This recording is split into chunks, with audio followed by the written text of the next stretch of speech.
y vamos a hablar específicamente de lo que es Machine Learning o lo que han llamado o conocemos en términos de nuestro español aprendizaje automático. Hoy nos acompaña Miguel Quintero Pacheco, el cual nos va a introducir estos conceptos sobre lo que es el Machine Learning. Pero como un abrebocas, le voy a robar 2 minutos a Miguel. Dale, dale. Machine Learning se considera una de las ramas de inteligencia artificial. El tema realmente no es nuevo. El tema de inteligencia artificial se ha venido desarrollando en los últimos años, pero este tema data de la década de los 50. Si quieren, cuando se hizo el famoso Consejo de Dartmouth por allá en los años 56, donde se definieron prácticamente los inicios de la inteligencia artificial. Los que somos, como diría un compañero Miguel que conocemos, del grupo Menudo para acá, en algún momento y trabajamos, había unos lenguajes como eran, si no me equivoco, Lisp o Prolog, que nos permitían hacer ciertas cosas a nivel de lo que era la inteligencia artificial. En ese momento, o dentro de la inteligencia artificial, se acuña un término, no sé si Miguel lo va a tocar, que es el término de la heurística. Y tiene que ver de pronto con todo este tema de conocimiento. Pues Miguel, no te quito más tiempo, te dejo el auditorio a tu disposición. Cualquier duda que tengan, por favor, siéntanse en la comodidad de hacer la pregunta. Que lo que peor podemos decir, no sabemos, averiguamos y le respondemos. Miguel, tu auditorio. Perfecto, Rafa. Muchas gracias. Como decía Rafa, este es un tema que no es nuevo.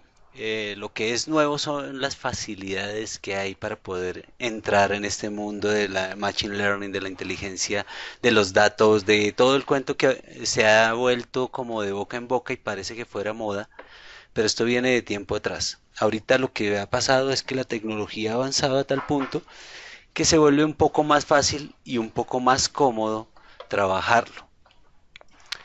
Entonces vamos a arrancar ya aquí con la charla, con la presentación. Esto es Machine Learning, ahí está el robotcito que está aprendiendo, mis datos. Mi nombre, como les dijo Rafa, Miguel Quintero. Y pues hacemos parte de todo este combo de la comunidad en donde buscamos es compartir el conocimiento, porque como dice por ahí un eslogan que estamos sacando en nuestros videos, el conocimiento se comparte. Bien, hoy vamos a tocar lo que son las generalidades de Machine Learning, algo un poco más aterrizado a qué es, cómo se come, en qué consiste, tener una visión global de esto, para que nosotros el próximo 20 de marzo podamos ver un ejemplo práctico dentro de una herramienta que maneja Azure que se llama Machine Learning Studio. Esto va enfocado pues al principio que maneja Azure en cuanto a Machine Learning, que es conocer más el negocio, estar más pendiente del negocio que estar pendiente de la matemática y todo lo que hay por debajo y la parte estadística. Entonces, arrancamos. Como decía Roberto, Machine Learning es una de las ramas de todo esto grandote que se llama inteligencia artificial o AI, por las siglas que tiene en inglés de Artificial Intelligence, o sea. Y esto va enfocado a la parte de robótica, planificación, sistemas expertos. La robótica, pues como todos lo conocemos, es poder tener eh, aparatos sistematizados, hablemoslo de esa manera. Sistemas que me permiten integrar movimientos y procesos. Un ejemplo, las ensambladoras de los automóviles. En esas ensambladoras de automóviles están diferentes brazos robóticos que algunos hacen soldadura, otros llevan y levantan algunos elementos, etcétera, etcétera, etcétera. Espérenme que me están diciendo que no hay audio. Regálenme un momento.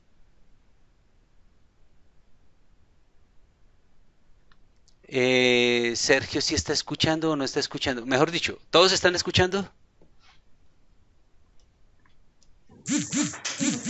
Por ahí Sí, están estamos vibrando. escuchando. Listo. Buenas tardes, bienvenidos. Bueno, gracias, Gabriel.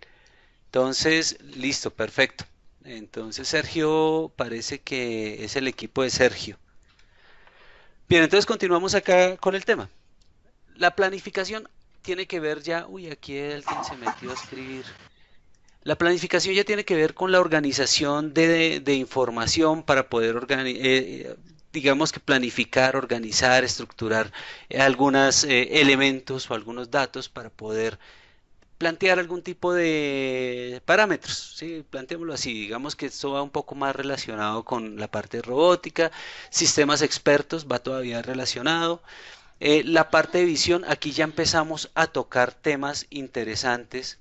¿Por qué? Porque ya empezamos a mirar la parte de computer vision o visión de computadora en donde se hace un análisis y reconocimiento de imágenes, donde se puede discriminar si qué tipo de objeto es el que está revisando la máquina, si estamos viendo la forma, si estamos viendo si es un animal, qué tipo de animal, etcétera.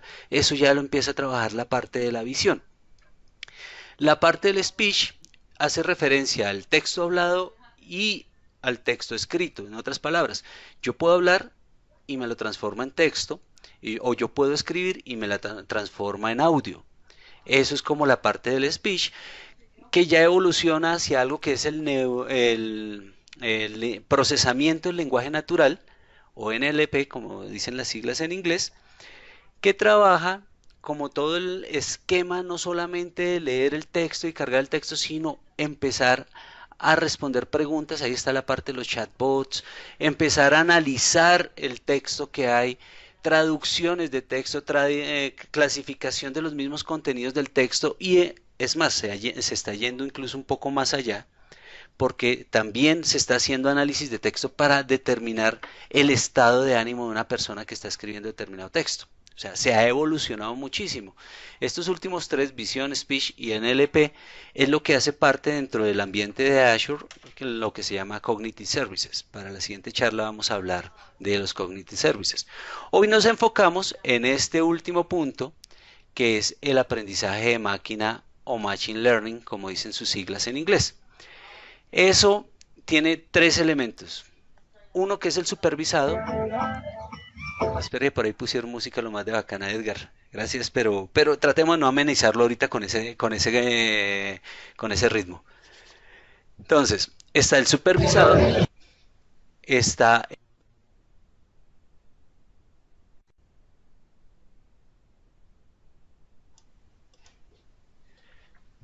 Listo. Les decía, está el supervisado, el no supervisado y el aprendizaje profundo. El supervisado, ¿a qué hace referencia? A que yo conozco cuáles son los datos de entrada y conozco cuáles son los datos de salida y eso me va a permitir hacer todo un análisis para corregir posibles problemas dentro del aprendizaje de la máquina. El no supervisado, yo puede ser que conozca cuáles son los datos de entrada, pero desconozco cómo va a ser todo el proceso y cómo van a ser los datos de salida. Eso. Y el deep learning es como un paso más allá del aprendizaje no supervisado, en donde la misma máquina toma sus propias decisiones y va aprendiendo solita todo el proceso. Un caso de esto o un ejemplo de esto son las redes neuronales, donde ya hay un proceso por debajo que desconozco cómo va a ser ese proceso. Sé que me arroja un dato de salida, pero ese dato de salida depende del proceso que ejecutó. O sea, desconozco muy bien cómo hacer todo ese tema. Eso es no supervisado y Deep Learning pues ya es especializado. Por ejemplo, el Deep Learning, hay eso que les comentaba de hacer un análisis del estado de ánimo de una persona de acuerdo a lo que escribe, ya entra en esa parte de Deep Learning porque es una mezcla entre dos elementos en donde el sistema trata de predecir específicamente algo casi que haciendo un proceso de análisis como lo haría la mente humana, analizar y determinar todo el esquema y eso. ¿Por qué ha sido difícil construir un robot tipo de los que muestran en las películas de Asimov? Porque tiene que tener integrados prácticamente todos o la gran mayoría de estos elementos para que tenga una visión, una ejecución, un análisis y cree o genere su pensamiento propio. Sí, por eso es que todo esto son como diferentes ramas, se han atacado diferentes puntos, que son estos elementos, y por eso es que estamos arrancando acá con este tema. Listo. Entonces, ya hablando así, pues vamos a revisar acá o hacer un repaso. Lo que les comentaba, aquí está lo del supervisado. Y lo del supervisado es lo que les comento. ¿Sí? Se hace, o sea, se conozco los pasos, conozco las entradas de datos, conozco la salida de los datos. Y eso me permite corregir pues el paso a paso lo que requiero. El no supervisado, como les comentaba, pues son redes donde no se sabe qué es lo que va a pasar, qué es lo que está pasando por debajo. Prácticamente se le da autonomía al sistema para que vaya analizando, pero hay que estar pendientes de las salidas que hay, porque pues es lo único que puedo ver, las salidas que hay, a ver qué se puede revisar. Y pues el deep learning, otro de los ejemplos de deep learning es los sistemas autónomos de conducción. Para generar un vehículo autónomo, pues tengo que dejarlo que tome sus propias decisiones, se especialice en varias cosas, combine diferentes tipos de análisis, asocie todas esas tareas y genere como un proceso. Y aquí ya empieza a aprender el sistema, ya empieza a ver patrones y como estructuras de recordación que puede llegar a tener un sistema. ¿Para qué? Para que pueda decir, me equivoqué en este paso, puedo corregirlo para el siguiente o para la siguiente prueba. Hay muchos elementos acá que se pueden trabajar y cada uno de estos temas es para profundizar muchísimo. Hay cursos de cada uno de estos temas incluso. Si tienen alguna pregunta, pueden hacerla, no se preocupen, pueden escribirla o abren su micrófono y la hacen verbalmente. Entonces, continúo si no tienen preguntas. A ver, parece que no. Hola, Hola, hola Eduardo. hola, sí, hola, ¿cómo estás? Gracias. Sí, yo tengo una duda y es dentro de la categorización que tú hablabas de la inteligencia artificial, digamos las estrategias que hay que hacer en cada uno, en cada una de estas categorías difiere mucho. O sea, yo entiendo que, por ejemplo, para vos hay que hacer un procesamiento y sacar la información relevante, igual que en imágenes.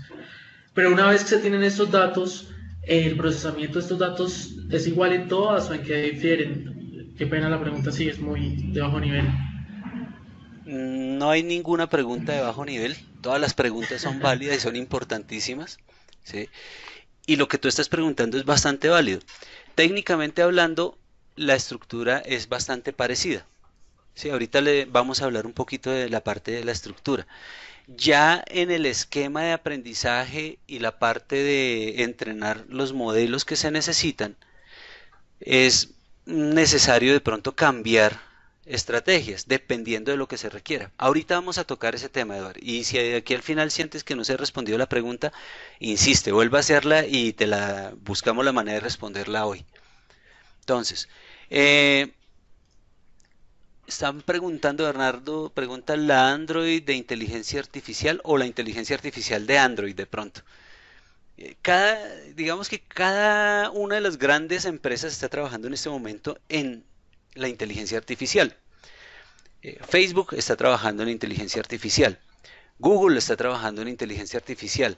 Microsoft, y pues el tema aquí nos estamos enfocando en la nube de Microsoft, está trabajando sobre inteligencia artificial.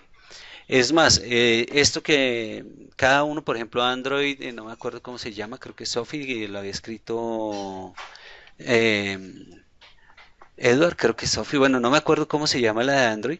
Está Cortana, que es la de Microsoft, y está la de la manzanita, ¿cómo es que se llama la niña de la manzanita? Acuérdeme, Siri, por favor. ¿Cómo? Siri. Siri. Siri. Todo eso hace parte de una construcción de unos modelos de inteligencia artificial que cada uno de ellos tienen, que se conectan por debajo con sus motores de búsqueda y sus servidores y sus granjas y todo el cuento, que permite procesar información y dar respuestas casi que, entre comillas, humanas. Probablemente todavía no son muy humanas las respuestas, no son muy sensatas, pero la idea es que van hacia allá.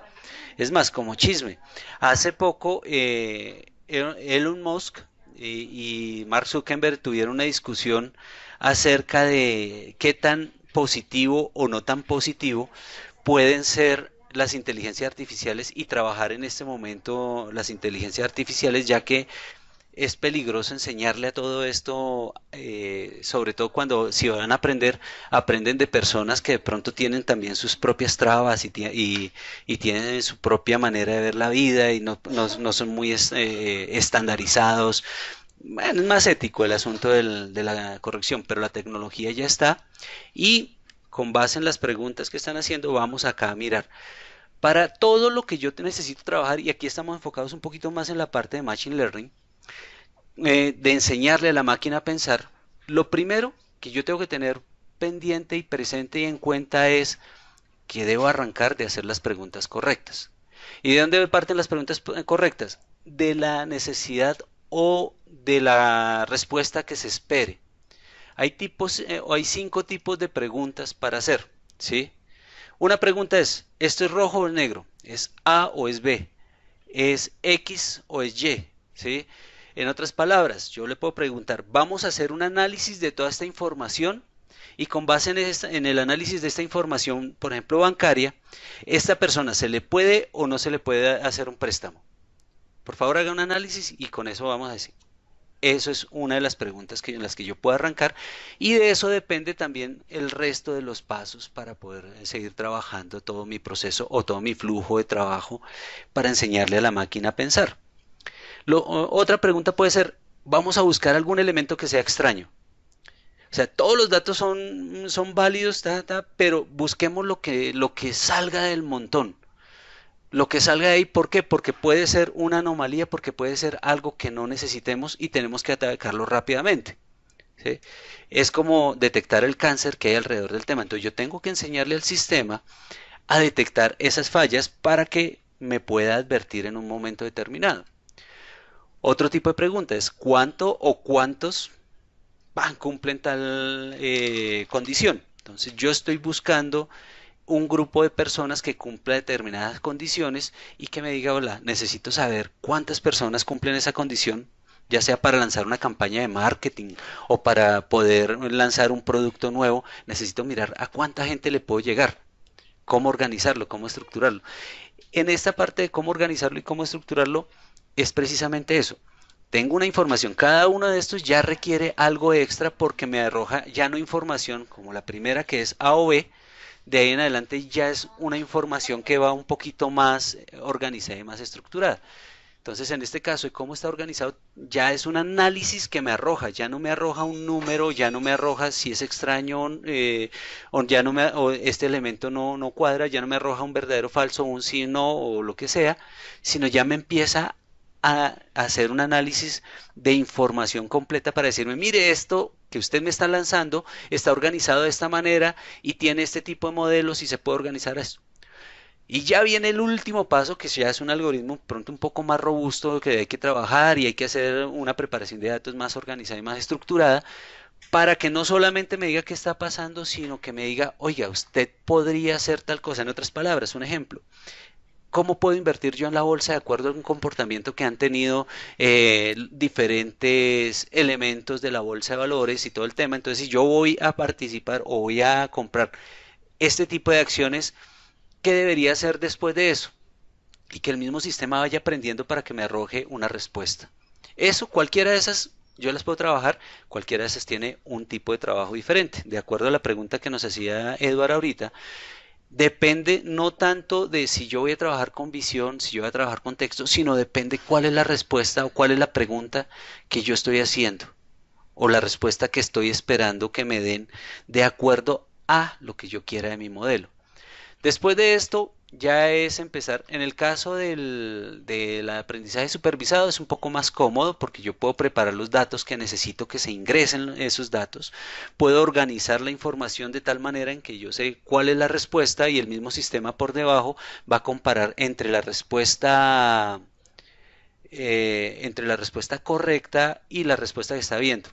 Eso lo vamos a ver el 20 de marzo cuando utilicemos el Machine Learning Studio. Ahí hay un ejemplo interesante que podemos nosotros cargar y utilizar. El 20 de marzo completamos con el proceso. En esta parte de preparación de los datos, ahí toca sentarse y empezar a revisar qué datos son los que yo debo alimentar. Si es con aprendizaje supervisado, lo que les decía, tengo que mirar los datos, tengo que mirar cuáles son los datos de respuesta. Probablemente son datos que ya tienen un resultado real, que al final yo lo que hago es comparar qué es lo que está haciendo la máquina, o la misma máquina se encarga de comparar qué es lo que está haciendo ella en comparación a los resultados que se esperaban. En un aprendizaje no supervisado es cuáles van a ser las fuentes de datos, cómo voy a hacer para que este sistema adquiera esos datos, y de ahí en adelante pues hacer como una revisión. Ya no puedo hacer una supervisión sino una revisión del proceso que va dando. Un ejemplo, yo quiero que mi máquina aprenda de los twitters que escriben en X grupos que vienen con un hashtag predefinido. Eso yo desconozco qué es lo que van a escribir. Sé que la fuente de datos va a ser esa. De ahí para adelante es el mismo sistema el que va a empezar. ¿Y cómo va a empezar a trabajar? Ya vienen estos 3 escalones siguientes, que son la selección de algoritmos, entrenar el modelo y testear el modelo. Esta parte sí la puedo hacer, por ejemplo, en Azure Machine Learning. Esa es una herramienta que me permite trabajar como estos 3 elementos. Y tengo que hacerlo. Seleccionar el algoritmo de acuerdo a qué, a lo que yo necesito trabajar. Entreno el modelo de acuerdo a esos algoritmos seleccionados y hago un test de ese modelo a ver si ese modelo se adecua a lo que necesito o no. En muchos casos, cuando yo estoy haciendo el test del modelo, tengo que regresarme al paso anterior o a los 2 pasos u otra vez al comienzo de todo el proceso. ¿Qué quiere decir? Que probablemente cuando yo estoy haciendo un test dentro de mi modelo, me doy cuenta que no hice la pregunta correcta porque la respuesta que me está dando no corresponde a lo que esperaba. ¿Mm? Parte de la organización de eso está también en mirar el porcentaje de efectividad que yo espero como mínimo. Yo puedo decir mi porcentaje mínimo de efectividad es un 75%. Quiere decir que lo que haya de ahí para arriba es ganancia. ¿Por qué? Porque de pronto en este momento mi modelo no está suficientemente preparado y tengo que arrancar con determinados parámetros desconocidos. Y en el momento de testear el modelo me dio un 50%. Quiere decir que el sistema está fallando completamente porque no llegan a lo mínimo que yo predefiní. Vuelvo y digo, eso es la parte de todo este esquema. Si es necesario hacer entrenar, volver a preparar los datos, o de pronto me equivoqué en la parte de seleccionar los algoritmos correspondientes, eso es lo que me toca repasar y me toca estar revisando. Eso es. En la parte de entrenamiento del modelo, depende de los algoritmos que yo haya seleccionado.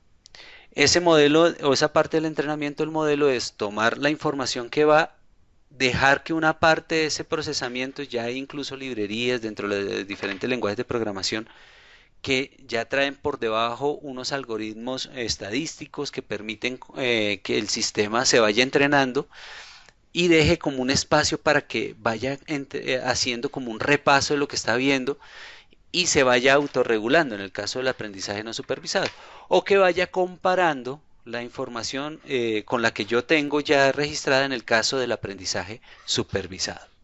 Si tienen alguna pregunta por ahorita pueden hacerla, no se preocupen, no se asusten. Mientras tanto, continúo. Listo. Entonces, esto es la parte de lo que les comentaba del flujo de trabajo. De aquí ya vamos a hablar un poco del Azure Machine Learning. Qué es lo que trae y compararlo un poco con los elementos que hemos traído. ¿Sí? Como saben, estas charlas son relativamente cortas. Nuestra intención es ir al grano, que todos ustedes tengan como la visión del tema que se está trabajando, y cada vez, pues en la medida que ustedes requieran, vamos a ir profundizando en algunos de los temas que ustedes han visto en estas charlas. Bien, entonces, ya hablando de Azure Machine Learning específicamente, ¿qué nos ofrece alrededor de este tema? Primero, pues, permite generar la parte de los modelos que estamos viendo para manejar los datos y para manejar toda esta parte, incluso el esquema de predicción de la información. Bueno, voy a hacer un paréntesis porque Arvid me pregunta si tiene más aplicación el aprendizaje no supervisado en lugar del aprendizaje supervisado. Vuelvo y digo, de pronto no es por salirme por la tangente, pero la respuesta es depende de para qué lo necesites y dependes cómo lo estés manejando. Respuesta de Eh, ingeniero. ¿Cómo? Respuesta Respuesta de de ingeniero. ingeniero. Ah, sí, eso sí, como dice Rafa. Depende. Por ejemplo, si yo estoy en el sector bancario donde tengo muchísima información ya incluso predefinida y organizada y todo, pues es más cómodo hacer un aprendizaje supervisado porque tengo los datos, porque puedo comparar la información y puedo darla, y eso me facilita mucho la vida a la hora de organizarlo. Pero, por ejemplo, si yo lo que estoy es enseñándole a un vehículo a conducir solo o a una máquina con 8 paticas a caminar, ahí sí es mucho mejor el aprendizaje no supervisado. Voy a colocar un ejemplo. Hace un par de añitos, los señores del MIT, del MIT, que son como un poquito duros en todos estos temas, o bueno, es más, han trabajado mucho en estos temas, sacaron una arañita y crearon todo un sistema que lo conectaban a un computador y todo el tema para que la arañita empezara a aprender a caminar. Entonces empezaron a trabajarlo tipo aprendizaje supervisado y la arañita pues empezaba a tratar de mover una pata, otra pata y ¡pum! Se caía. Y eso, entonces hicieron varios ejemplos, hicieron varios algoritmos para cambiar la información, para estructurarla, para decirle, trate de que estas patas se combinen en eso. Entonces alguien dijo, bueno, hagámoslo con un aprendizaje no supervisado, dejemos que la misma arañita vaya aprendiendo. Entonces hicieron todo el código, todo el algoritmo, como le decimos así, suena bonito, para que la arañita aprenda sola. Entonces empezó a moverse, se caía y a los minutos, pasaron no me acuerdo cuántos minutos, empezó a caminar sola. En ese caso, es bueno un aprendizaje no supervisado, porque a veces el aprendizaje supervisado lo que hace es que limita. En esos casos en donde no se tiene una información real de qué es lo que esperamos, sino sabemos, de pronto buscamos un resultado final sin saber cómo puede ser o cómo se puede llegar a ese proceso. El aprendizaje supervisado, si tú ya tienes los datos, si tú lo que necesitas es comparar sistemas para poder organizarlo y todo eso, y poder hacer como una estructura y decir, oye, es que yo ya sé, volvamos a la parte del, bueno, no del sector bancario, pensemos en una entidad educativa que dice, yo tengo un alto índice de deserción escolar acá en mi universidad, yo necesito saber por qué. Y entonces ya sabemos que hay gente que ha desertado la universidad, entonces lo que hacemos es tomar todos esos datos de la gente que ha desertado, de gente que no ha desertado, sabemos quiénes han desertado, entonces sabemos cómo comparar el sistema. Probablemente el 20 de septiembre hacemos un esquema muy parecido a este que les estoy explicando y le digo al sistema que vaya aprendiendo ya con datos que yo puedo supervisar, entonces queda mucho más cómodo. Para empezar, y en la mayoría de los escenarios, pues, bueno, en la mayoría de los escenarios donde ya hay datos, es mejor o es más cómodo trabajar con datos, trabajar un esquema supervisado. No sé si te enredé más, Arvid, o te respondí, pero espero haberte respondido. Por lo menos di sí o di no. Mientras tanto, pues continúo acá hablando del Azure Machine Learning. Bueno, Machine Learning ofrece sus servicios, esquemas y como les comentaba, casi que los tres últimos pasos de ese flujo que les comentaba antes, se hacen gracias al manejo que nos permite hacer Azure en ese proceso. Eh, Al final lo que se busca con todo esto es poder hacer predicciones, poder tomar una decisión y decir si yo modifico esto, ¿cuál va a ser el resultado final? Si yo logro modificar alguna de las variables de esta manera, ¿cómo puedo lograr o cómo va a ser un cambio? O sea, que yo pueda tomar decisiones y tenga un porcentaje de efectividad pues lo más alto posible. ¿Mm? Eso es como el tema ahí alrededor de esto. Ahora, otro de los elementos que trae Azure, como les digo, esta parte ya se les voy a explicar. Azure maneja unos algoritmos ya predefinidos, que son los que más se utilizan en todo este esquema. Por debajo tiene unos elementos matemáticos y unos elementos estadísticos ya prehechos. En otras palabras, yo no necesito conocer mucho la parte de eso, pero lo que sí necesitaría es saber cuál es el mejor algoritmo que puedo utilizar para mi caso. Y esto tampoco es garantía. ¿Por qué? Porque a veces puede haber 2 o 3 algoritmos que me puedan servir. Yo tengo que aprender a discriminar o clasificar cuáles. Por ejemplo, hay algoritmos de detección de anomalías, hay algoritmos que me permiten hacer una clasificación de multiclases, hay regresión que me puede determinar si es cierto o no, o si esto puede pasar o no. ¿Sí? Hay diferentes. ¿Y de qué dependen los algoritmos? Depende de la información que yo tenga y el resultado que busque.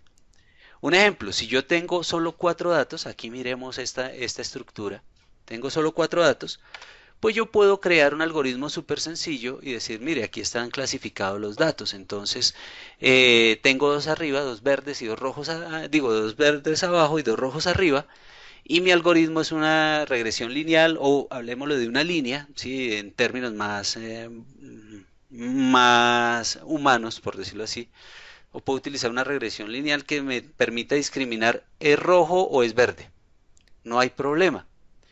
¿Qué pasa si tengo más datos? Que probablemente ya no puedo discriminarlo tan fácilmente, ya hay algunos elementos que se me separan mucho del borde de la línea y ya tengo que utilizar algún otro tipo de algoritmo que me permita discriminar la información. Entonces esto por debajo pues discrimina los datos y esto va con las preguntas que me hacían, por eso digo no hay ninguna pregunta mala, todas esas preguntas son buenas y por eso están acá como tratándose de responder. Entonces, ya tengo que hacer un elemento matemático que me genere esta curva para poder discriminar la información que estoy utilizando. Entonces ya digo, mire, si cumple ciertos parámetros o es rojo o es verde.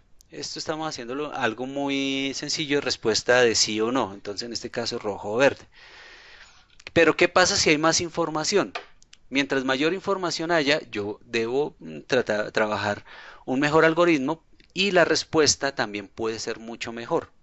Mientras más datos, mejor puede ser la respuesta. Entonces aquí yo podría cambiar un algoritmo que me genere unos datos aislados si pasan de determinado valor y una curva que me ayude a discriminar cuáles son los rojos y los verdes de acuerdo a los parámetros. Esa liniecita que estamos mostrando acá es lo que va aprendiendo la máquina.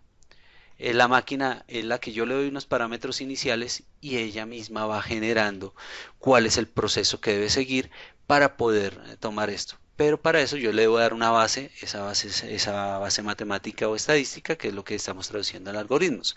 Eso si yo quiero discriminar qué es rojo, qué es verde.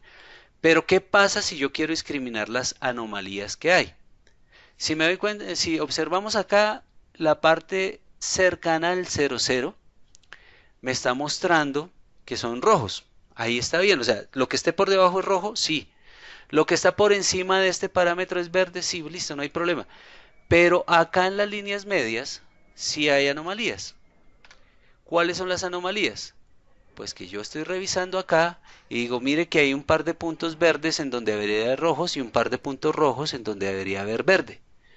Eso, entonces yo puedo utilizar otro tipo de algoritmo. A diferencia de esto, que son los mismos datos en donde yo discriminaba rojo o verde, en este caso yo estoy mirando los mismos datos, pero revisando cuáles pueden ser las anomalías de acuerdo a la información que hay. Aunque la información es la misma, los algoritmos y la estructuración de los datos que yo debo hacer es diferente. Entonces, esto a nivel de resumen general, metiéndolenos un poquito, o sea, traté de no meterle más, meternos en la parte matemática ni nada, sino como una parte más gráfica para comprender o tener una visión general de lo que es esta parte de Machine Learning, ¿sí?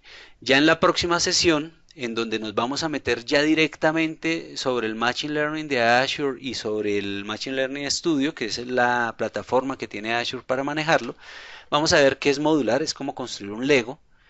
Eso me facilita muchas cosas. Vuelvo y digo, igual yo tengo que saber cuáles son los datos que tengo que saber cuál es la información que busco y de acuerdo a eso voy construyendo eso. Esto lo vamos a trabajar, ¿sí? El esquema tipo Lego es que funciona de esa manera. Tiene como conectores y esos conectores deben unirse de determinada manera para poder trabajarlo. Vamos a la parte de preparación de los datos. Vamos a hacer una revisión general de cómo se puede trabajar con el servidor de los datos. Una pregunta, ¿me están escuchando? Sí, Sí, sí, Sí. sí. Ah, sí, perfecto. Sí, señor. es que me salió un mensajito acá que el servidor no estaba funcionando. Y yo dije, uy, estoy hablando solo. Pero no. Entonces, según eso vamos bien. Entonces les comentaba. Entonces, en esta sesión del 20 de marzo vamos a ver cómo preparar los datos, o sea, qué es eso de preparar datos.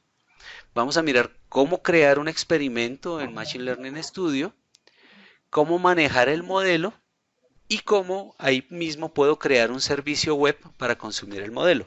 Vamos a hacerlo a través de un ejemplo sencillo. Esperaría que entendible para todos y con eso ya podemos aterrizar y decir, bueno, ya tengo una noción de cómo manejar Machine Learning Studio. Bien, esta era la charla que se tenía preparada para hoy. Igual si tienen preguntas en este momento, pues con gusto se les puede resolver. Abran el micrófono si Vale. quieren y pregunten. No sean tímidos. O por lo visto no hay preguntas. ¿Todo está Bueno, súper sí. entendido? Hola, Sí, hola. hola Miguel. Yo sí tengo una duda. Digamos que eh, dentro de bueno, una conferencia a la cual asistí, decían mucho sobre el nivel de profundidad que uno quería con respecto a la solución, ¿no? Pues, es decir, que es bueno si de pronto empezar muy de cero para armar de pronto una solución con un objetivo específico o utilizar las herramientas que ya existen en el mercado o tal vez adquirir una herramienta pues que ya tenga esa solución. Pues obviamente si el objetivo es desarrollarlo, digamos en este caso para una empresa, el objetivo sería desarrollarla. Mi pregunta es qué nivel de profundidad uno le debe dar a esto. Es fundamental utilizar de pronto Azure Machine Learning o de pronto utilizar otras herramientas que le permitan a uno ya en cálculos matemáticos hacer la solución. No, no sé qué perspectiva haya con respecto a eso. Ahora, esto se puede ver de dos formas, desde de pronto un emprendimiento o de pronto una organización que ya tiene bases sólidas. No sé qué percepción tienes tú de eso, cómo lo ves. Bueno, mi punto de vista es un poco más práctico, Eduardo. Técnicamente hablando, para mí, o sea, el mundo ideal es que ojalá yo tuviera todo el conocimiento para poder arrancar desde abajo. Entonces, yo tendría que meterme más por el área del data science, tener unos conceptos ya más elaborados y más profundos en la parte de matemáticas, ¿m? Tener unos conocimientos también un poquito más profundos en la parte de estadística para poder hacer todo este trabajo. Eh, si lo que necesito es un resultado, entre comillas, rápido y cómodo para mí para manejarlo, cómodo me refiero a una relación costo-servicio o producto final-servicio, el costo, pues es utilizar herramientas. Ya está hecho y ya tiene elementos que me pueden ayudar muchísimo. Independientemente si es Azure o no, me gusta mucho Azure porque me ha parecido que le ha metido mucho la ficha y hace que sea mucho más cómodo trabajarlo. Pero independientemente de eso, la ventaja de utilizar estas herramientas en la nube es que todo esto requiere capacidad de procesamiento. Alguien me comentaba, por ejemplo, que hacer un proceso matemático, hay una empresa que se dedica a hacer todo el proceso matemático para poder elaborar eh, un concepto de cuáles son las rutas en el Transmilenio o en el transporte masivo y cómo se pueden distribuir o cómo se deben distribuir mejor las rutas. Entonces eso tiene un montón de variables que hay que tener en cuenta. Para eso esta empresa generó todo un modelo matemático, o sea, contrataron a un matemático estadístico que hizo todo ese proceso de elaboración de ese algoritmo matemático, después lo pasaron a código y después en sus servidores, estamos hablando de esto hace varios añitos, en sus servidores ellos lo ponían a correr. Y ese proceso podía tardarse entre 3 y 7 días dependiendo de la respuesta que quisieran dar. ¿Eso por qué? Por la capacidad de procesamiento que hay, porque sus servidores pues tenían cierto límite. Aquí en la nube tienen una ventaja, vuelvo y digo, independientemente cuál sea, en la nube hay una ventaja y es que por debajo yo puedo, o sea, el sistema está utilizando toda la capacidad de procesamiento posible.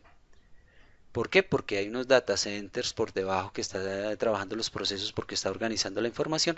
Eso hace que las respuestas sean mucho más rápidas y mucho más cómodas. Y aquí empiezo a responder la pregunta de Arvid, que dice que si se puede hacer un modelo basado solo en librería ya que ya están hechas.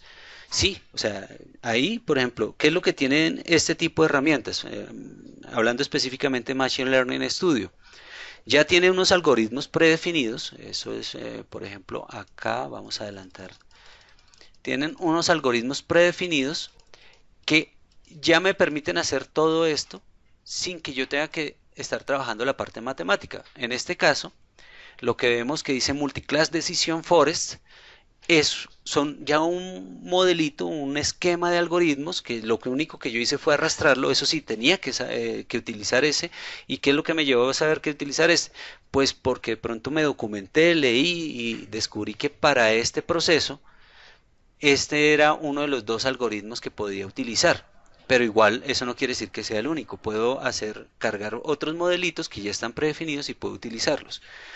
Ya si por alguna razón esto me está dando unas respuestas diferentes a las que es necesario, por ejemplo, un porcentaje de respuesta positiva, y vamos a hablar de esos temas, vamos a hablar en esa siguiente sesión, que son los falsos verdaderos, los negativos verdaderos, los negativos falsos. ¿Cómo es? Mm, el verdadero positivo y el verdadero negativo, y el falso Falso positivo y el positivo. falso negativo. Esa son la terminología. Eso lo vamos a ver también ahí, ya como un resultado final. Con base en eso yo puedo analizar si me está sirviendo o no. Y si yo necesito, por ejemplo, una herramienta como el Machine Learning Studio, yo puedo crear mi propio modelo. ¿Qué lenguajes de programación se utilizan mucho para esto? O sea, aunque puedo utilizarlo casi que en cualquier lenguaje de programación porque ya hay librerías para muchos lenguajes de programación, pero los más utilizados son R y Python. ¿Mm? ¿Por qué? Pues no sé, de pronto porque tienen ciertos estándares, porque son un poquito más livianos de manejar, o porque son, no sé, realmente son como los dos que cogieron mucha fuerza.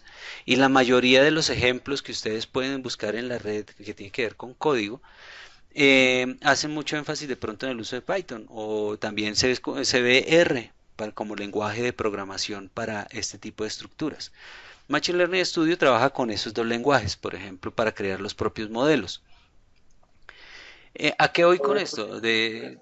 Pues ya hay unas estructuras predefinidas, eso me puede ayudar a mí como una base. Un ejemplo, nosotros estamos arrancando en este tema y necesitamos, a ver, pensemos que nos fue muy bien y salió un negocio interesante que tiene que ver con esto, pues o nos gastamos el tiempo aprendiendo todos los elementos desde abajo que toca comprender para poder trabajarlo, o buscamos tener un conocimiento general de algunos de los elementos iniciales, de pronto algo de código para, ya que la mayoría creo que somos programadores, algo de código para saber cómo puedo crear esto, y me enfoco más que en aprender en la estructura estadística que hay por debajo y toda la parte matemática, más bien cuáles son los algoritmos que más se están utilizando. ¿Por qué? Porque a esta altura ya se están utilizando muchos algoritmos estándar. Es más, si ustedes se meten, hablando de Python, se meten con Python, Python ya tiene librerías que ya maneja algunos modelos de predicción estándar. ¿Y eso qué hace? Pues facilita la vida. ¿Por qué? Porque ya se crearon los modelos, ya está eso. Y lo único que yo voy a hacer es mirar los datos que estoy ingresando o cómo voy a hacer para que mi sistema aprenda cuál es el porcentaje de salida y ya me enfoco en eso. De ahí en adelante, si ya necesito profundizar y ya quiero hacer algo muy específico, eh, como startup, yo puedo tener una estrategia, puedo decir, arranco con lo que ya está predefinido, porque eso me ayuda a salir más rápido al mercado, mientras voy definiendo cuáles son las cosas que necesito crear por debajo. Y si yo no tengo eso, pues ya me tocará mirar si contrato a un matemático, como les digo, esta empresa que hacía o hace lo del análisis de lo del Transmilenio, no sé si todavía lo sigue haciendo, o contrato si el matemático para que me ayude a generar todo el modelo, y con eso ya yo puedo pasar ese esquema a código. También se puede hacer eso. En otras palabras, depende, volvemos al mismo punto, depende qué es lo que busques y depende el nivel de manejo que tú quieres darle a las cosas. Eh, es una estructura en donde es el análisis de tu negocio, si lo estás pensando como startup, es el análisis del negocio, del modelo de negocio tuyo, el que debe definir hacia dónde o cómo vas a arrancar. Pero yo pensaría que para arrancar y en la mayoría de los escenarios, uno puede hacer uso de lo que ya está hecho. ¿Sí? En muchos casos, pues ya la rueda está inventada, yo puedo aprovechar y no necesito reinventar la rueda. Ya si lo que voy a hacer es una rueda muy especial, pues ya ahí sí me toca meterme incluso para aprender cuáles son los componentes de caucho que necesito, cuáles son los aguantes que necesita la rueda, etcétera, etcétera, etcétera. Entonces, no sé si quedaron respondidas las preguntas tanto de Eduard como las de Arvid. Sí, pues aún me quedan pues varias dudas, pero pues en el proceso iré aclarándolas un poco más, pero por el momento está bien. Muchas gracias. Listo, ¿no, Eduardo? Igual, si tienen dudas, háganlas, aprovechen y háganlas, que si de pronto no se responden ahorita, como dijo Rafael, podemos crear una sesión para responder alguna duda específica. Ah, bueno, ¿dónde se encuentran las librerías? Las librerías de Machine Learning Studio están en Machine Learning Studio. Las librerías de Python, hay una, si mal no estoy, que se llama NumPy. Se escribe así. Eh, Creo que sí es así, que tiene que ver con números, yo no sé qué cosa. NumPy es una. Hay otra que el nombrecito se parece a MATLAB, que sirve para hacer las gráficas, que los modelos que yo genero en el desarrollo me generan unas grafiquitas, pues no tan parecidas, pero sí unas grafiquitas que me permiten también como evaluar lo que estoy construyendo. Puedes buscar por Python Machine Learning si quieres, si estás buscando esas librerías específicas. Hay unos ejemplos interesantes también sobre C Sharp. Hay unos que encontré en YouTube, pero ahorita me rajaste porque no me acuerdo específicamente cuáles son las librerías, pero puedes arrancar con esa que te estoy diciendo. No me acuerdo si se escribe así como te acabo de escribir aquí en la conversación. Sí. Igual, pues si es el caso, más adelante hacemos una segunda charla, ya no hablándolo desde la perspectiva de Machine Learning Studio, ya está programada la de Machine Learning, eso, NumPy, sin la H. Gracias, Bernardo. Eh, NumPy, ya, sí, sin la H, ¿por qué? Porque es números en Python. Entonces ahí trabajan los arrays y con base en esos arrays se alimentan otras librerías que está ahí. Entonces, si ustedes desean y consideran pertinente, pueden escribirnos en el Meetup o en alguno de nuestros canales de redes sociales, como son el Facebook o como son el Twitter. Aquí están los datos de la comunidad. Nos pueden seguir ahí y pueden escribirnos, decir, nos gustaría o me gustaría una charla, por ejemplo, de Machine Learning Studio trabajado o Machine Learning trabajado sobre Python. Entonces podemos trabajarlo y podemos organizarlo. Que si tenemos Slack, pues sí, pero hace rato no lo activamos, entonces buen punto. Vamos a ver si lo reactivamos nuevamente. Pero por lo pronto tenemos Meetup, tenemos Facebook y tenemos el Twitter. Y en el momento en que habilitemos el Meetup, les estaremos comentando. No siendo más por ahora, podemos cerrar esta sesión. Despidiéndonos de ustedes, esperando verlos en una siguiente ocasión. Muchos éxitos y que estén muy bien.